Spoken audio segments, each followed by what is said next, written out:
こんにちは、ゆうかです。今日は今大阪に来てます。これから別府に行こうと思うんですけど、今日はサンフラワー紅に乗って向かいたいと思います。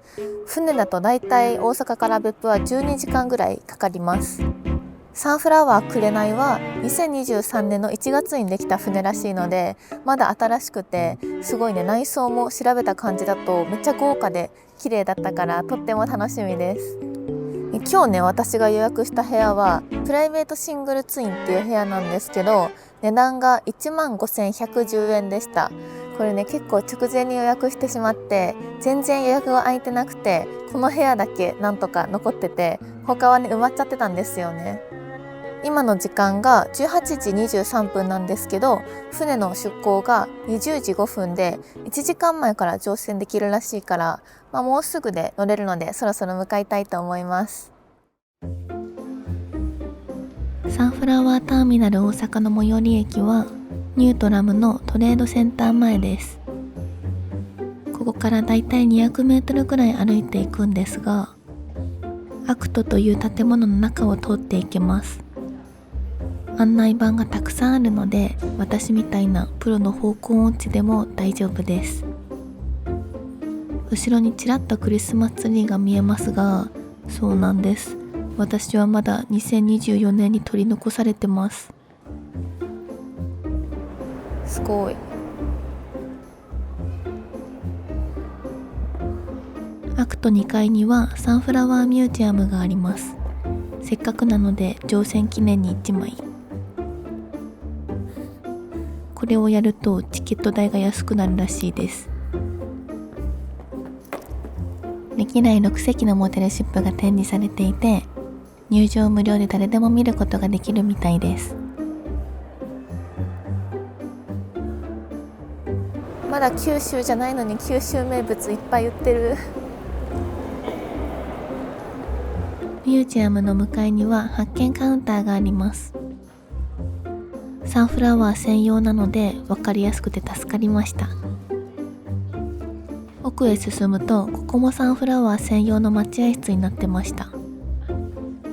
待合室の横にはローソンがあったり、同じ階には100均もあるので、忘れ物をしてもなんとかなりそうです。乗船口に続く連絡通路はこの先みたいです。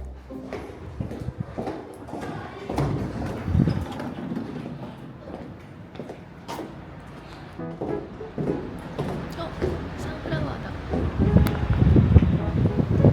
発見。でかいな。大阪南港で吹き荒れる暴風の中を頑張って進みます。今日はあいにくの雨です。雨女に復職してしまいました。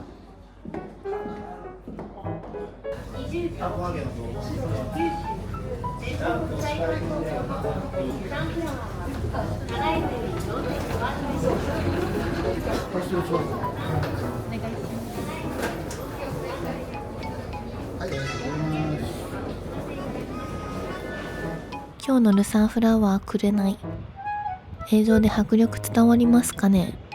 紅の実物を見てくれないと伝わらないかも。のんびりしてたらビリになりそうなので急ぎます。意外とこの通路は長いです。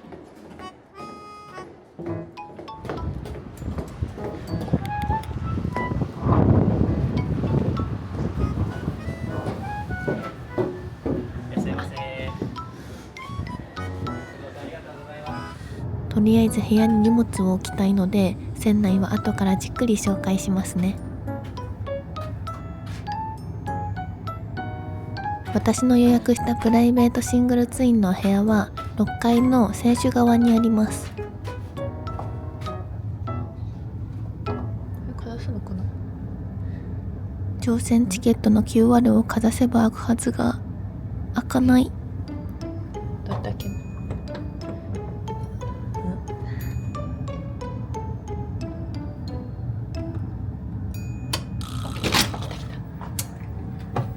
自動だ。なんとか扉が開いて6802の部屋を発見しました。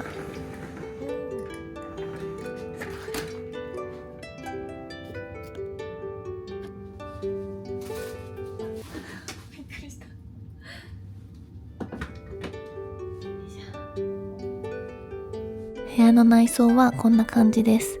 もっと狭いのかなって思ってたけど、全然快適そう。船内のレストランとかの営業時間、出港が遅い分、温泉は10時半までやってますね。ベッド脇には SOS ボタン、照明のスイッチ、USB ポート、コンセントが一口、あとはテレビのリモコンがあります。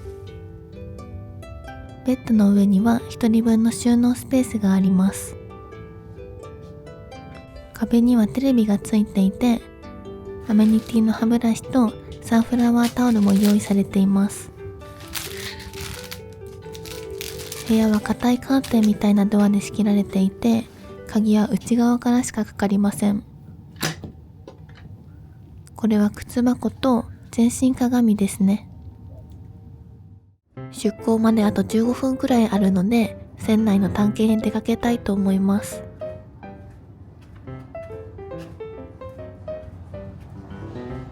ここは6階から8階まで吹き抜けになっているアトリウムという場所です。さすが新しい船、豪華すぎる。こんな豪華な船は初めて乗るのでニヤニヤが止まりません。はしゃぎすぎないように気をつけないと。まずは6階から探検します。ソファーがたくさんあって広々した休憩スペースになってます。この画面はなんとタッチパネルになっていて、船内の営業時間や混雑状況などがまとめて見れるようになっています。それ以外にも別府のマップがあったり、観光地の紹介なども見ることができます。6階と7階には自販機コーナーがあって、コンビニくらい品揃えが豊富です。PayPay とか使えるみたいだけど、ネット大丈夫なのかな？あとで Wi-Fi 問題も調査してみます。トイレはキッズトイレ、男性用、女性用が各階にあります。6階にはその他にキッズコーナー、ショップ、レストランがあります。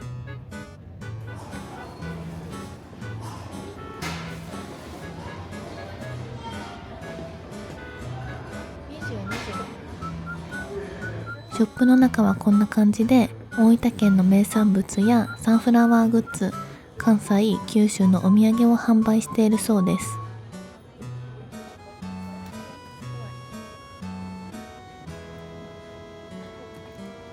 サンフラワーグッズまみれですごい。1個くれないかな。他にも普通のお菓子とかアイスとかおつまみも売ってました。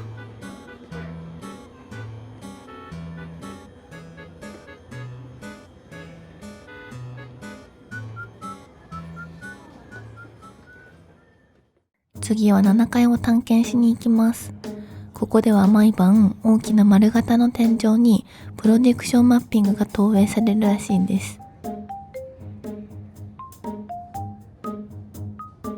7階には展望台浴場、展望デッキ、自販機コーナーがあります。お風呂上がりに嬉しいホットドリンク、そして反対側にはお酒専用の自販機がずらり。私はお風呂上がりはこっち派です。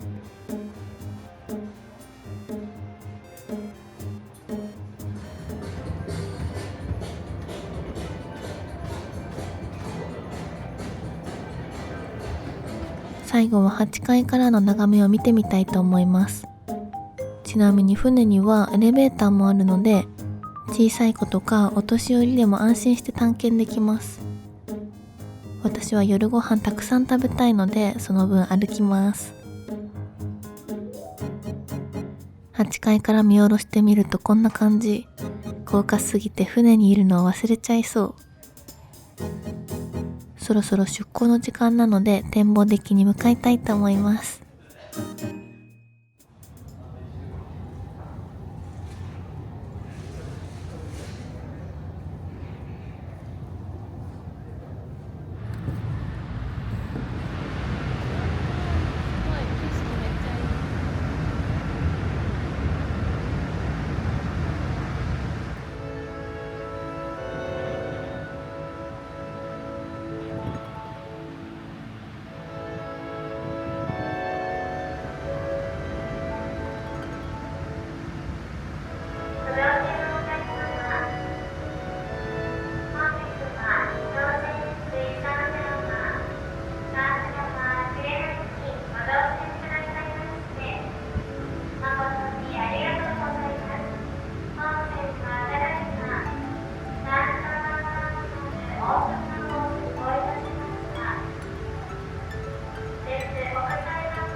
ついにサンフラワーくれないが別府に向けて出港しました。雨も止んでくれてよかった。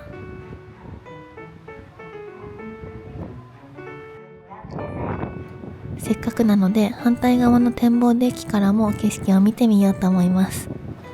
雨は止んだけど風がすごい。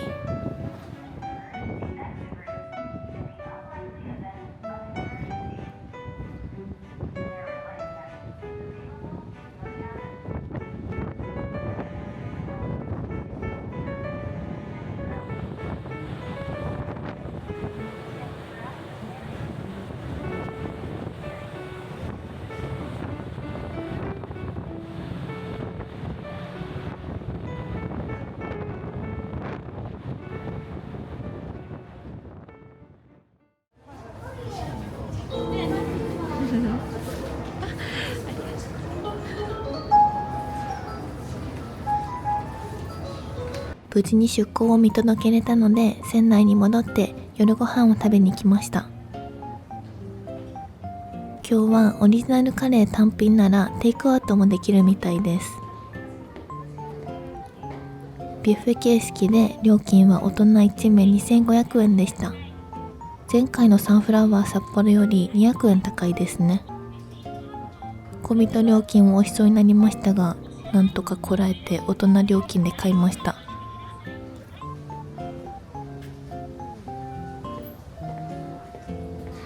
レストランの雰囲気はこんな感じ。席数も多くて広々としてます。お料理はこんな感じでとっても美味しそうです。瀬戸内航路にちなんだ食材や郷土料理が楽しめるそうです。全部美味しそうすぎてやばい。胃袋が暴れ出しそう。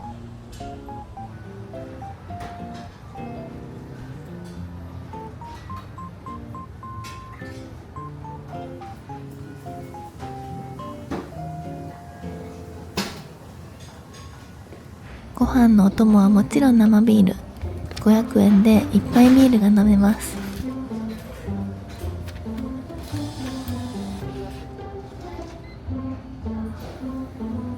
ビール、泡が溶け終わるまで少々お待ちください。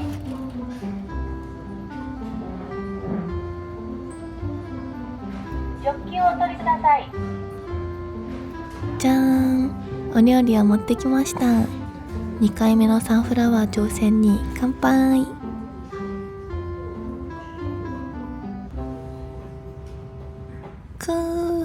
無事に給油できました。刺身、角煮、ハンバーグ、ウインナー、ご飯、欲張りすぎました。それじゃあいただきます。まずはもちろんサーモンから。お味はいかがでしょうか。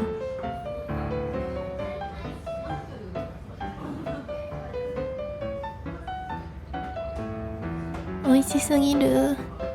一口くれないって言われてもこれは絶対あげられないですね。角煮も食べていいですか？一応確認です。プルプルで美味しい。ちょっとどのくらい美味しいか体で表現しますね。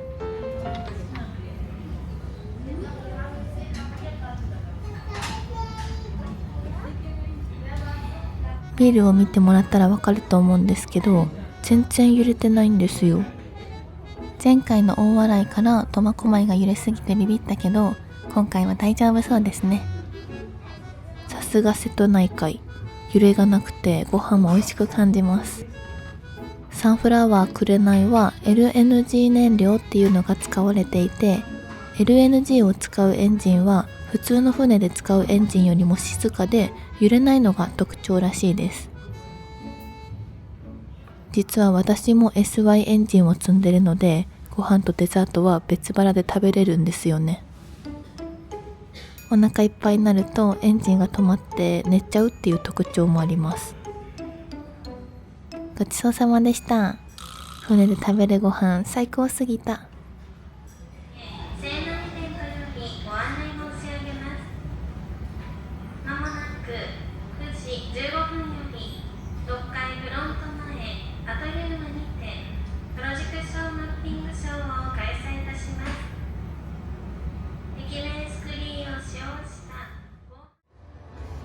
夜ご飯を食べ終わってアトリウムにプロジェクションマッピングを見に来ました。天井がそのままスクリーンになっていて大迫力の映像を楽しめます。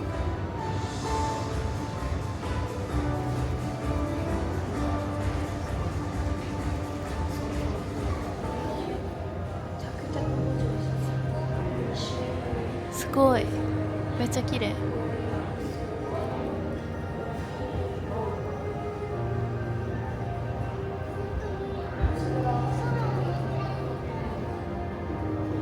この時間はアトリウムに座って鑑賞することができて、星空航路のショーを大満喫できました。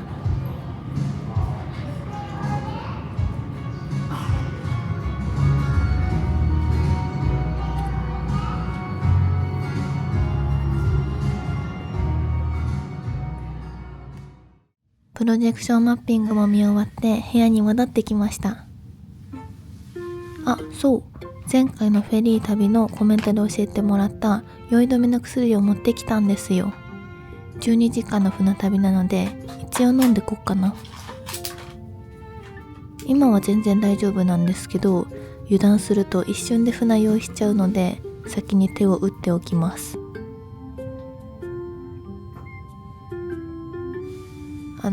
これは違うんです。ベッドがちょっと狭いなと思ったのでサイズを測ってるんです。これを知ってるわけじゃなくて計測中です。幅はこのくらいでした。ゴロゴロしてたらお風呂の時間があと1時間しかなくなっちゃいました。急いで入ってこようと思います。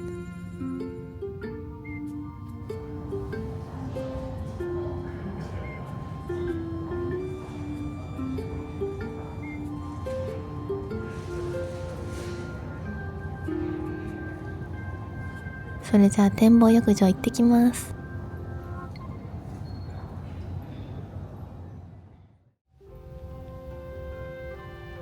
入ってきました。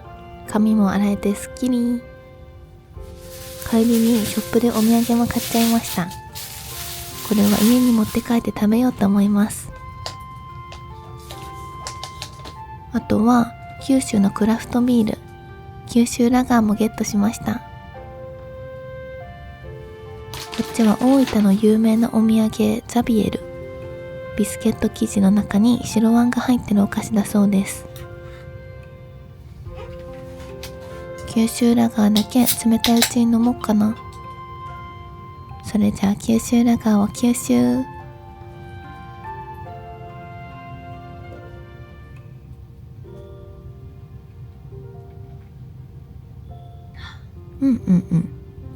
飲みやすくて美味しい。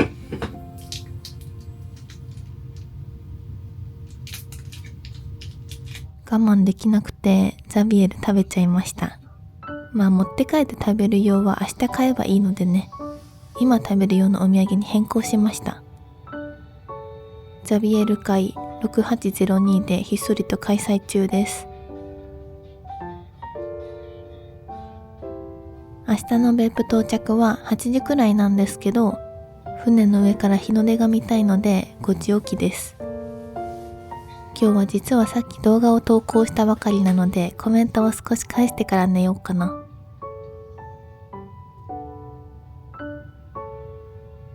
ダメですね。窓に近いところだったら電波入るんですけど、ここの部屋は厳しそうです。今の時間は23時3分。明日も早いのでそろそろ寝ようと思います。おやすみなさい。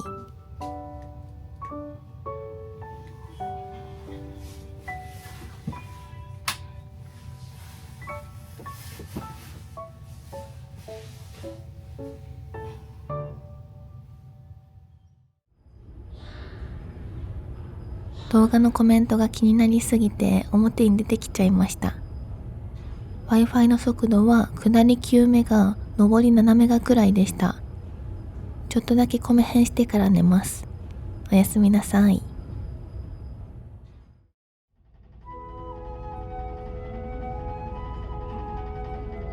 おはようございます。今の時間は7時20分。太陽がサンフラワーを照らしてます。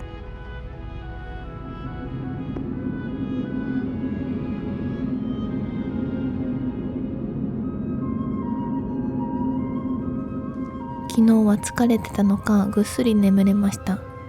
寝ている間も揺れはそんなに感じなくてすごく快適でした。これからレストランに朝ごはんを食べに行きます。ぼっちにも優しい席を発見。ここを拠点にします。朝ごはんのビュッフェはこんな感じ。別府に着いたら食べ歩きもしたいから朝は少なめにしようかな。昨日の夜はなかったパンも置いてありますね。そしてサンフラワー名物のモーニングカレー、これは外せません。飲み物はソフトドリンクだけで朝はお酒の提供はありませんでした。じゃん、いろいろ我慢した控えめな朝ごはん。海を眺めながらいただきます。朝ごはんの時間は勤労出港だと6時15分から7時45分までです。平日発だとこれより1時間早いので、朝弱い人は勤労の便に挑戦するのがおすすめです。朝ごはんの値段は750円でした。夜は2500円だったので、それに比べるとリーズナブルで助かります。夜ご飯も美味しかったんですけど、やっぱり景色が見れる朝が私は好きですね。船に乗ってる、冒険してるって感じがワクワクして好きです。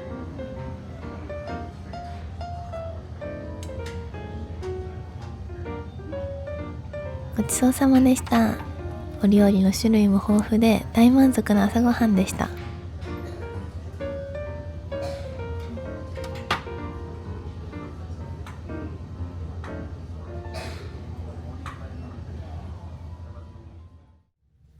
部屋に戻ってきました。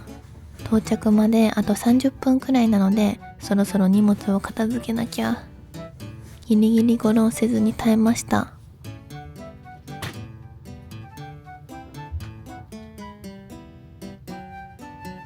油断してたらテレビに見入ってました。こんな場合じゃないです。とりあえず着替えます。じゃーん、特技は高速着替えです。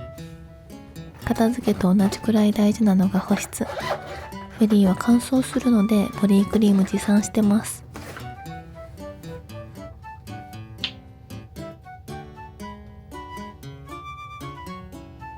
保湿シーンはなんとなく恥ずかしいので、メンバーシップ限定で公開しておきます。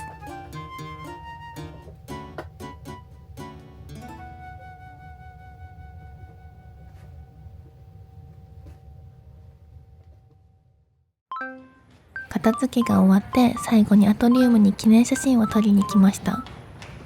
階段の前にスマホスタンドが用意されているので、ぼっちでも友達と来た風の写真が撮れます。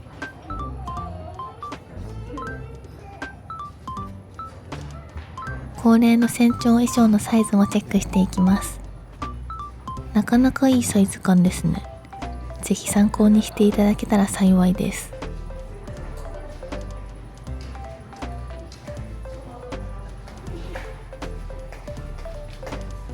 私が船長の優香です。敬礼は両手でやるのが私の船のルールです。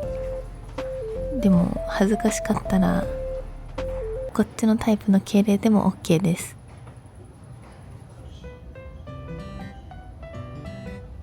だんだんと別府の街が見えてきました。朝日に照らされていてすごく綺麗です。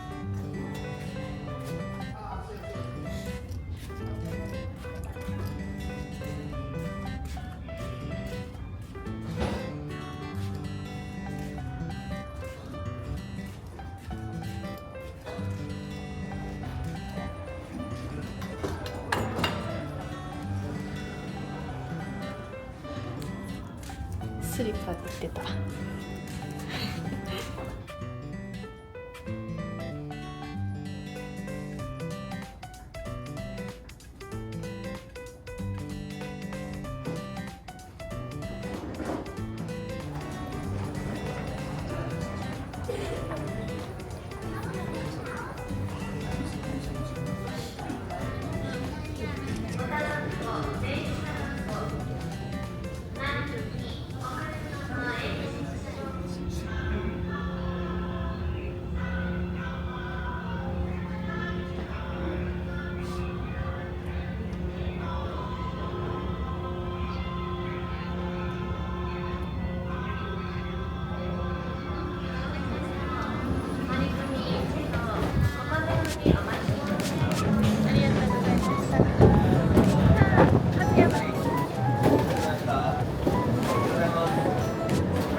別府に到着しました。いやーもう今日もめちゃくちゃ楽しかったです。前回のフェリーがめっちゃ揺れが激しかったから今回も船酔いは覚悟してたんですけど、瀬戸内海やっぱり揺れが少ない、全く揺れなくて酔わなかったので、おかげでご飯を楽しめました。てかご飯がマジで美味しかった。もうね、肉もお刺身も超美味しすぎてやばかったです。そう、昨日と今日結構風が激しかったらしいんですけど、それでも全然揺れなかったから、もう瀬戸内海最強ですね。瀬戸内海推しになりそうです私。でもそう、今日の朝結構風が強くて強風の影響で外に出れなくって、朝の外からの景色を見れなかったのはちょっと心残りなんですけど、まあでも次のフェリーでまた楽しみができたから、楽しみは取っとこうって思います。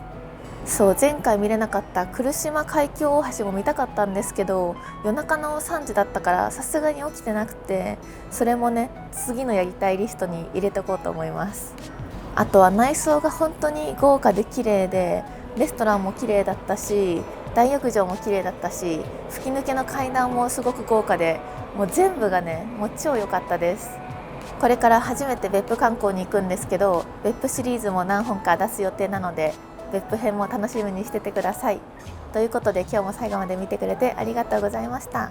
この動画が良かったらチャンネル登録とコメントと高評価お願いします。バイバーイ。